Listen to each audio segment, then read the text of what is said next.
औज़ुबिल्लाहिमिनश्शैतानिर्रजीम बिस्मिल्लाहिर्रहमानिर्रहीम अस्सलाम वालेकुम स्टूडेंट्स, वेलकम बैक।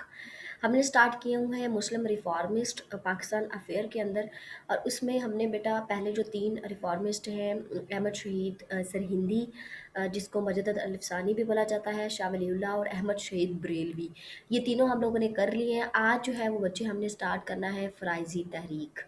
ठीक है। अच्छा, फ़राइज़ी तहरीक, पहले मैं आपको इसको जो रन कर रहे थे वो तीन पर्सनैलिटीज़ हैं, हाजी शरीयतुल्लाह है, दादू मियाँ है और टिट्टू मीर है। ठीक है।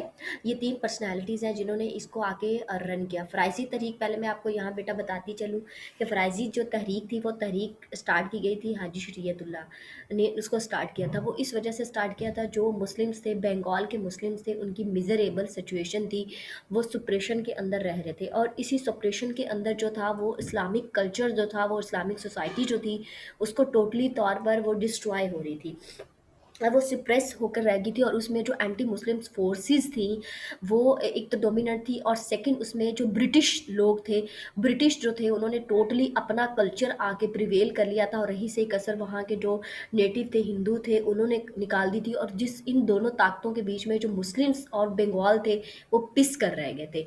तो जो फ़राइज़ी तहरीक थी उसका एक्चुअल जो ओरिजिन था बच्चे, वैसे तो इसके जो इन्फ्लुएंस था वो थ्रू आउट सब कॉन्टिनेंट और आगे बहुत सारी जगहों पर ये पड़ा, लेकिन इसका जो पर्टिकुलर आगाज़ हुआ था वो हुआ था बंगाल से, जो बंगाल के मुस्लिम्स थे। ओके।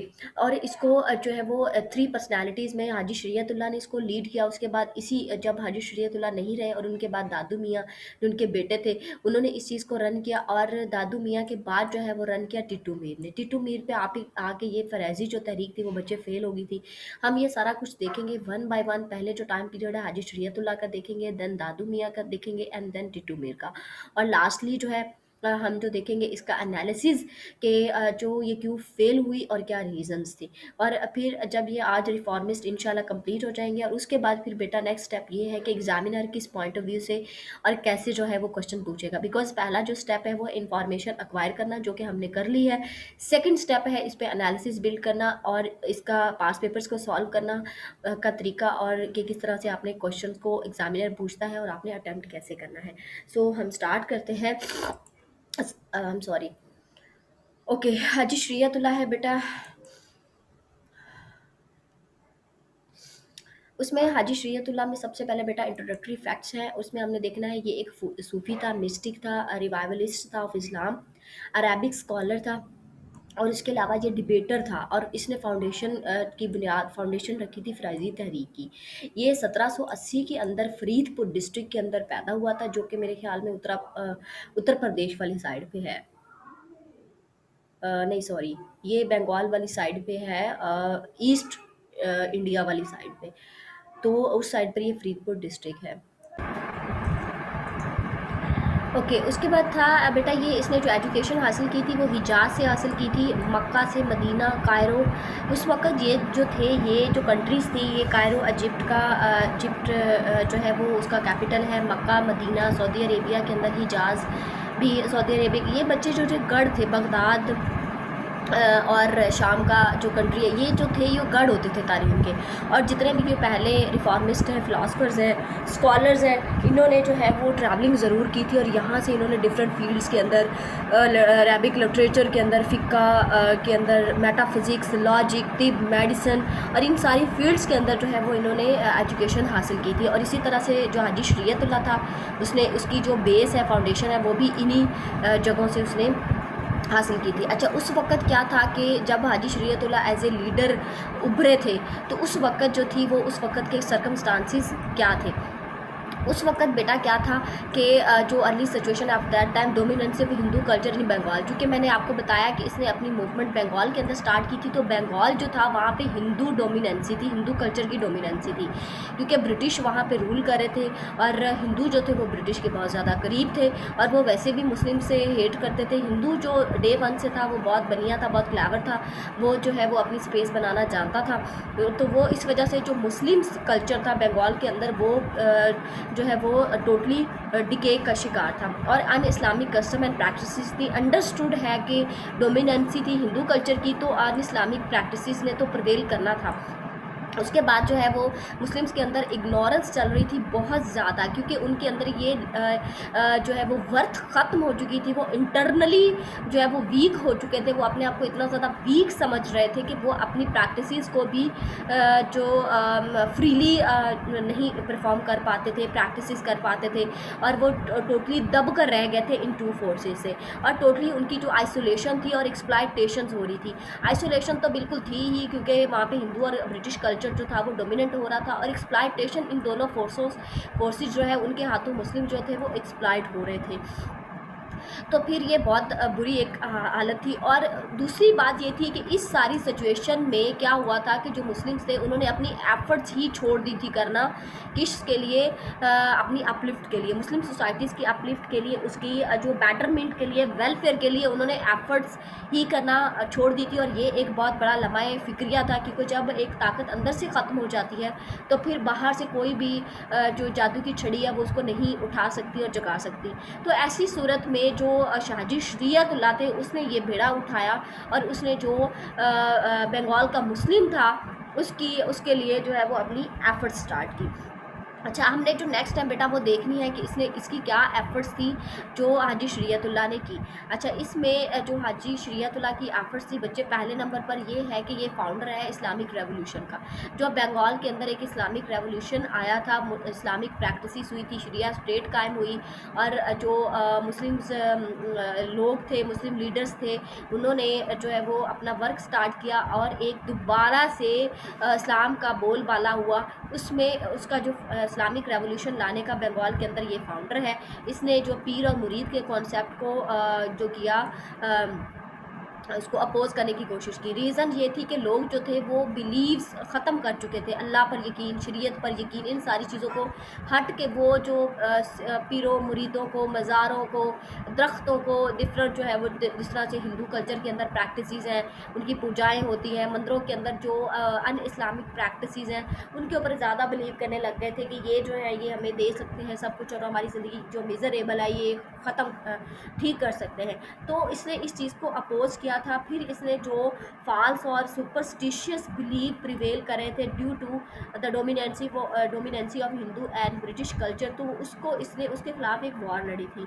फिर सिंपल लाइफ के लेके आया था लोगों को कि एक जो डिवोटी था, सिंपल लाइफ का, एक सिंपल लाइफ गुजारी जाए under the true believe of Islam and Quran. ठीक है। अच्छा, उसके बाद बेटा क्या था, ये प्रो जहाद था, इसने कैरी किया था, जो जहाद स्टार्ट किया था अहमद सरहिंदी ने, शाह वलीउल्लाह अहमद शहीद बरेलवी ने, जो एक जहाद की मूवमेंट स्टार्ट की थी, इसने उसको कैरी किया था बंगाल के अंदर। और फिर उसने एक जो फतवा दिया था, जिसको इसी जहाद के प्रोसेस के अंदर जिसको बोला जाता है कि उसमें उसने इंडिया को डिक्लेयर किया था एज ए दारुल हरम।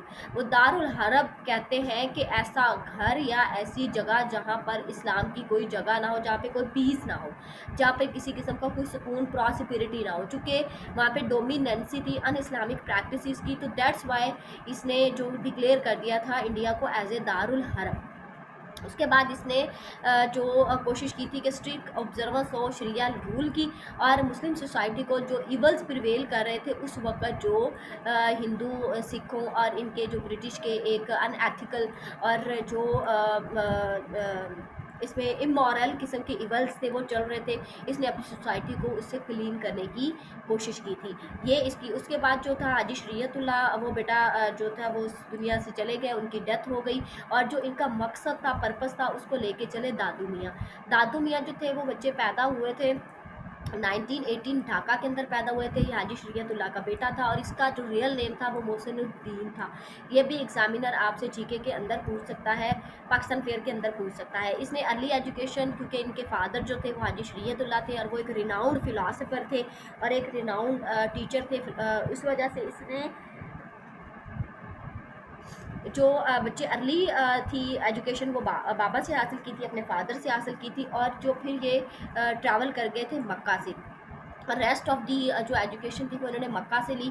और फिर वापस आकर अपने यंग एज के अंदर ही इन्होंने जो अपनी लाइफ का प्रिंसिपल था वो इक्वालिटी, बैलेंस्ड लाइफ और ह्यूमन राइट्स को फोकस किया था, कि फोकस करना है ह्यूमन राइट के ऊपर, बैलेंस लाइफ के ऊपर और इक्वालिटी के ऊपर।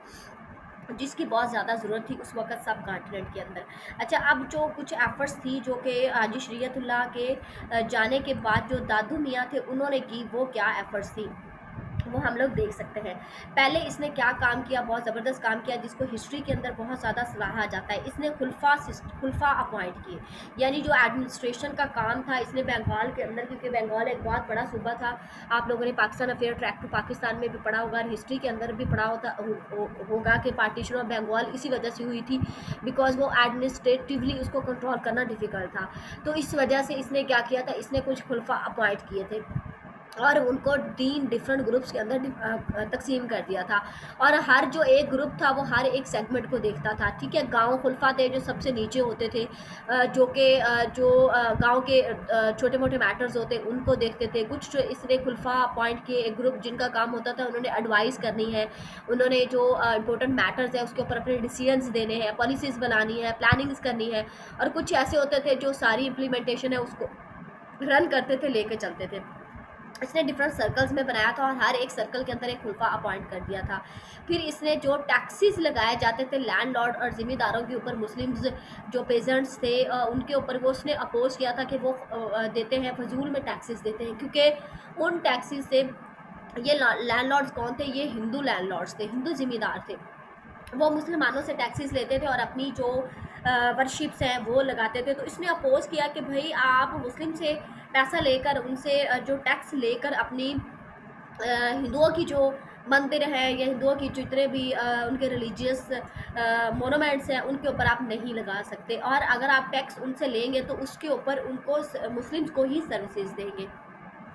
और ये इसी वजह से, जो क्योंकि उसने जो पेजेंट्स थे और क्राफ्ट्समैन थे उस वक्त बंगाल के अंदर, उसने ये दादू मियाँ की बहुत बड़ी ताकत बन गए थे, क्योंकि दादू मियाँ ने इन्हीं लोगों को बहुत ज़्यादा सपोर्ट किया था।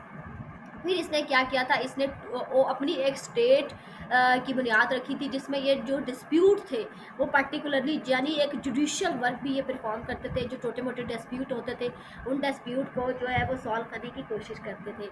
फिर इसने जो एक बहुत बुरी बात ये थी कि जो मुस्लिम्स थे वो जो गॉडेस प्रैक्टिसेस थी हिंदुओं की, उनके लिए मुस्लिम्स को यूज़ किया जाता था। इसने रजिस्ट किया था कि ऐसा नहीं हो सकता, मुसलमानों को प्रेशराइज या फोर्स नहीं किया जा सकता for performing of practices of Hindu religion. फिर इसने जो एंटी मुस्लिम ब्रिटिश पॉलिसी थी उसके लिए बहुत ज़्यादा वर्क किया था, उसको वीक करने की कोशिश की थी। और फिर एंटी काउ स्लाउटरिंग एफर्ट्स जो थी वो इसने की थी। वहाँ पे जो था वो बैन था, मुसलमान फ्रीली जो थे वो काउ स्लाउटर नहीं कर सकते थे, कुर्बानी के ऊपर आर्टरका में नहीं ले जा सकते थे। तो फिर इसने कहा था कि we are Muslims, we can do it, हमें अलाउ है, हमारे रिलीजन के अंदर अलाउ है, तो आप अपनी जो है वो एफर्ट्स को जारी रखें। काउ प्रोटेक्शन वो अपने सेक्स के अंदर करें, हमें तो अलाउ करें ना, हमें तो रिलीजियस फ्रीडम दे। और फिर इसने कास्ट सिस्टम के ख़िलाफ़ भी आवाज़ उठाई थी, क्योंकि इसमें सब कॉन्टिनेंट के अंदर ये कास्ट सिस्टम सबसे ज़्यादा पाया जाता है। डिफरेंट तरह की कास्ट है जिनको बहुत बुरा समझा जाता है। ब्राह्मण जो कास्ट है उसको सबसे ज़्यादा ऊपर समझा जाता है, और बाकी जितनी भी नीचे कास्ट है उन सबको बुरी नज़र से अछूत समझा जाता है। उनको इवन अगर वो किसी बर्तन को भी हाथ लगा लेते थे तो उसको यूज़ नहीं किया जाता था। तो ये फिर इसने इसके ख़िलाफ़ बहुत ज़्यादा एफ़र्ट्स की। तो ये जो थी वो दादू मियाँ की एफ़र्ट्स थी। अब इन एफ़र्ट्स का बच्चे जो है वो इन्फ्लुएंस क्या हुआ, ये देखने की हमें ज़रूरत है कि इसका इन्फ्लुएंस क्या हुआ। अच्छा, इसका इन्फ्लुएंस ये हुआ बच्चे के, हम देख लेते हैं इसको वन बाय वन। अब इन्फ्लुएंस क्या था बेटा इसका, कि इसने जो पहले नंबर पर क्या था कि इसने जो एफर्ट्स की थी उससे जो हिंदू इन्फ्लुएंस था बंगाल के अंदर वो वीक हो गया था। फिर जो मुस्लिम पेजेंट्स थे उनको अपने राइट्स का पता चल गया था कि उन्होंने बिला वजह टैक्स नहीं देने, उन्होंने गवर्नमेंट से कौन सी अपनी पॉलिसीज़ जो है वो रिफॉर्म करवानी है, और अपने कौन से ऐसे उनके राइट्स हैं, उन राइट्स के लिए इसने वर्क किया था। उसके बाद है कि development and prosperity in the region. इसकी जो मूवमेंट थी उससे रीजन के अंदर डेवलपमेंट एंड प्रॉस्पेरिटी आई थी। और फिर जो पंचायती सिस्टम था जहाँ पे ये जो इसने सेटल किया था, कि जिसमें ये अपने डिस्प्यूट्स को सॉर्ट आउट करते थे, वो बहुत ज़्यादा उसको ग्रेट बूस्ट मिला था। तो ये इन्फ्लुएंस हुआ था दादू मियाँ से। और इसके बाद इनकी जो मूवमेंट थी उसको रन किया था इनके बाद टिट्टू मीर ने, ठीक है। अब जो था बेटा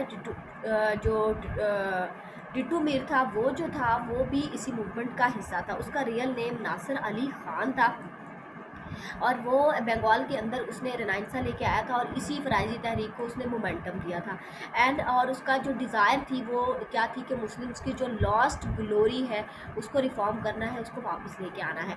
उसने भी सेम वैसे ही हिंदू कस्टम और प्रैक्टिसेस को अपोज करने की कोशिश की थी और इनह्यूमन जो टैक्सेस लगाए जाते थे ज़िम्मेदार हिंदू ज़िम्मेदार्स की तरफ से, लैंडलॉर्ड्स की तरफ से, उसको इसने सेम वैसे ही अपोज किया। बट अनफॉर्चुनेटली ये जो था इसने इसके जो रिजल्ट्स थे मूवमेंट के वो बहुत अच्छे नहीं निकले और ये काबू नहीं रखा था जिस हिसाब से जो वो चल रही थी मूवमेंट उस हिसाब से। और इसका रिजल्ट जो निकला वो था was not satisfactory and Tittu Mir failed in running movement properly and killed in encounter, और इनकाउंटर में ये मारा गया था। और उसके बाद जो था पोस्ट किलिंग जो था, इसके मरने के बाद टिट्टू मीर की फ़राइज़ी तहरीक इट्स सेल्फ ही ख़त्म हो गई थी। उसकी रीज़न ये थी कि एक तो कॉन्स्पायरेसीज़ चल रही थी ब्रिटिश एंड हिंदू ज़िम्मेदार्स की तरफ से, वो कामयाब हुए, अंडरस्टूड है। फिर जो था मिलिट्री असिस्टेंस नहीं थी, फंड्स नहीं थे, इक्विप्ड फोर्स नहीं थी इसके पास जो वो लड़ सके उनके खिलाफ। और उसके बाद इनफ्लैक्सिबल बिलिटी थी रिज्ड लीडर्स की।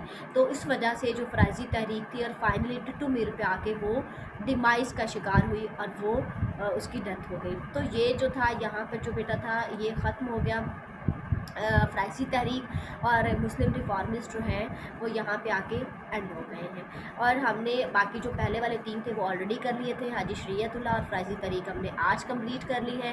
और यहाँ पे मुस्लिम रिफॉर्मिस्ट हमारे कंप्लीट हो गए हैं, पाकिस्तान अफेयर का ये जो टॉपिक है। तुम अगर हमसे बिछड़ने में न उजलत करते, हम इबादत की तरह तुमसे मोहब्बत करते। मैंने पूछा था फ़कत तुमसे तगाफुल का सबब, भीगी आँखों से ही सही कुछ तो वज़ाहत करते। दुख का हर रूप बहरहाल हमारा होता, हम जो तक़सीम कभी दिल की विरासत करते। फ़ैसला उसने किया तर्के मरासम का मगर, ज़िंदगी बीत गई मेरी वज़ाहत करते। तुम अगर हमसे बिछड़ने में न उजलत करते, हम इबादत की तरह तुमसे मोहब्बत करते। अपना ख्याल रखिएगा स्टूडेंट्स, स्टे ब्लेस्ड। इंशाल्लाह नेक्स्ट टाइम नेक्स्ट टॉपिक के साथ मिलेंगे। Stay happy.